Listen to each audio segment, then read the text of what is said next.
কিভাবে গুগল বা Chrome browser থেকে পিডিএফ ফাইল ডাউনলোড করবেন। তো আসুন এই ভিডিওতে আমরা সেই সম্পর্কে জেনে নিই। এর জন্য আপনার মোবাইলে থাকা গুগল অ্যাপসটিকে ওপেন করবেন। ওপেন করার পর এখানে উপরে থাকা সার্চ বারে আপনাকে সার্চ করতে হবে আপনি যে ওয়েবসাইট থেকে পিডিএফ ফাইলটি ডাউনলোড করতে চান সেই ওয়েবসাইটটির নাম। তো আপনাদেরকে ডেমো দেখানোর জন্য আমি এখানে এসটিজিটির অফিসিয়াল ওয়েবসাইট লিখে সার্চ করছি। সার্চ করলে আপনাদের সামনে পরবর্তী পেজটি ওপেন হয়ে যাবে। বন্ধুরা, এখানে আপনারা উপরে দেখতে পাচ্ছেন এসটিজিটির অফিসিয়াল ওয়েবসাইটটি। সিম্পলি এই ওয়েবসাইটটিতে ক্লিক করবেন। ক্লিক করলে আপনাদের সামনে পরবর্তী পেজটি ওপেন হয়ে যাবে। তো বন্ধুরা, এখানে আপনি যে নোটিফিকেশনটিকে ডাউনলোড করতে চান সেই নোটিফিকেশনটিতে লং প্রেস করবেন।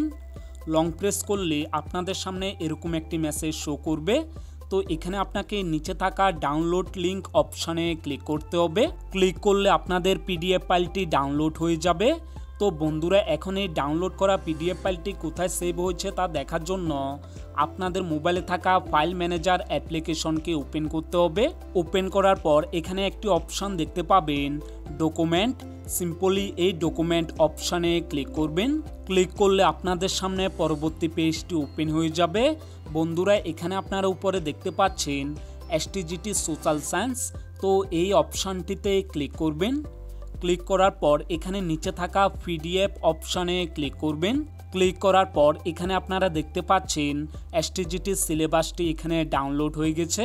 তো বন্ধুরা, এই পদ্ধতি ব্যবহার করে আপনি গুগল বা ক্রোম ব্রাউজার থেকে যে কোনো পিডিএফ ফাইল ডাউনলোড করতে পারবেন।